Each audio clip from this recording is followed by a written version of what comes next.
ಇದು ಟೇಸ್ಟರ್. ವಿದ್ಯುತ್ ಹರಿಯುತ್ತಿದೆಯೇ ಇಲ್ಲವೇ ಎಂಬುದನ್ನು ತಪಾಸಣೆ ಮಾಡಲು ಇದನ್ನು ಉಪಯೋಗಿಸುತ್ತಾರೆ. ಲೈವ್ ವೈರ್ಗೆ ಸ್ಪರ್ಶಿಸಿದಾಗ ಲೈಟ್ ಬೆಳಗುತ್ತದೆ.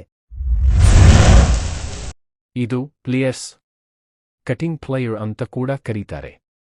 ಪ್ಲಿಯರ್ಸ್ ಕಟ್ ಮಾಡೋದು ಮಾತ್ರವಲ್ಲ, ತಂತಿ ಹಿಡಿಯಲು, ಮೋಡಿಸಲು ಮತ್ತು ಕಟ್ ಮಾಡಲು ಯೂಸ್ ಮಾಡ್ತಾರೆ. ಒಬ್ಬ ಎಲೆಕ್ಟ್ರಿಷಿಯನ್ಗೆ ಪ್ಲಿಯರ್ಸ್ ಅನಿವಾರ್ಯವಾಗಿರುವ ಟೂಲ್. ಇದು ವೈರ್ ಸ್ಟ್ರೀಪರ್. ವೈರ್ ಮೇಲಿನ ಇನ್ಸುಲೇಷನ್ ತೆಗೆಯೋದಕ್ಕೆ ಯೂಸ್ ಮಾಡ್ತೀವಿ. ಇದರಿಂದ ವೈರ್ ಕಟ್ಟಾಗಲ್ಲ, ಶಾರ್ಟ್ ಕೂಡ ಆಗಲ್ಲ. ಕ್ಲೀನ್ ವರ್ಕ್ಗೆ ಇದು ಮಾಸ್ಟರ್ ಟೂಲ್.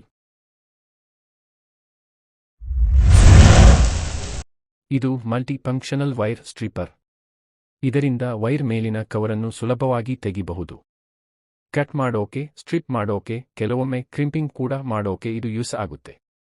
ಒಂದೇ ಟೂಲಿನಲ್ಲಿ 3 ಕೆಲಸ.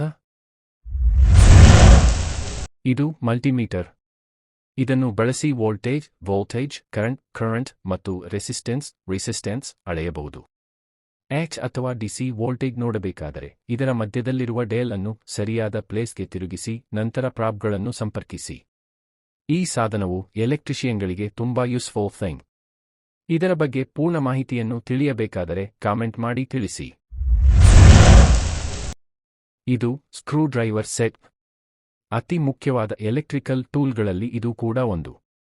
ಇದನ್ನ ಸ್ಕ್ರೂಗಳನ್ನು ಹಾಕೋದಕ್ಕೆ ಅಥವಾ ತೆಗೆಯೋದಕ್ಕೆ ಬಳಸ್ತೀವಿ. ಇವುಗಳ ತುದಿಯಲ್ಲಿ ಡಿಫರೆಂಟ್ ಟೈಪ್ ಆಫ್ ಹೇರ್ ಇರ್ತವೆ: ಫ್ಲಾಟ್, ಕ್ರಾಸ್, ಸ್ಟಾರ್, ಸ್ಕ್ವೇರ್. ಪ್ರತಿ ಎಲೆಕ್ಟ್ರಿಷಿಯನ್ ಬಳಿ ಇದಿರಲೇಬೇಕು ಗುರು, ಇದು ಇಲ್ಲದೆ ಕೆಲಸನೇ ಆಗಲ್ಲ.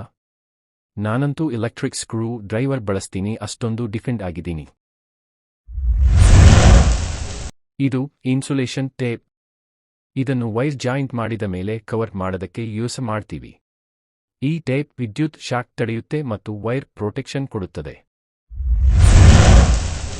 ಇದು ಹ್ಯಾಕ್ಸಾ. ಇದಕ್ಕೆ ನಾವು ಹ್ಯಾಕ್ಸಾ ಬ್ಲೇಡ್ ಅಂತಾನೂ ಕರಿತೀವಿ.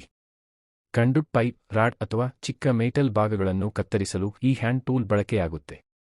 ಇದರಲ್ಲಿರುವ ಸ್ಟೀಲ್ ಬ್ಲೇಡ್ನಿಂದ ನೀಟಾಗಿ ಕಟ್ ಮಾಡಬಹುದು. ಇದು ಹ್ಯಾಮರ್ ಡ್ರಿಲ್ ಮೆಷಿನ್. ಗೋಡೆಯಲ್ಲಿ ಹೋಲ್ ಮಾಡುವುದಕ್ಕೆ ಯೂಸ್ ಆಗುತ್ತೆ. ಇದು ಡ್ರಿಲ್ ಜೊತೆಗೆ ಹ್ಯಾಮರ್ ಆಗಿ ಕೂಡ ಕೆಲಸ ಮಾಡುತ್ತೆ.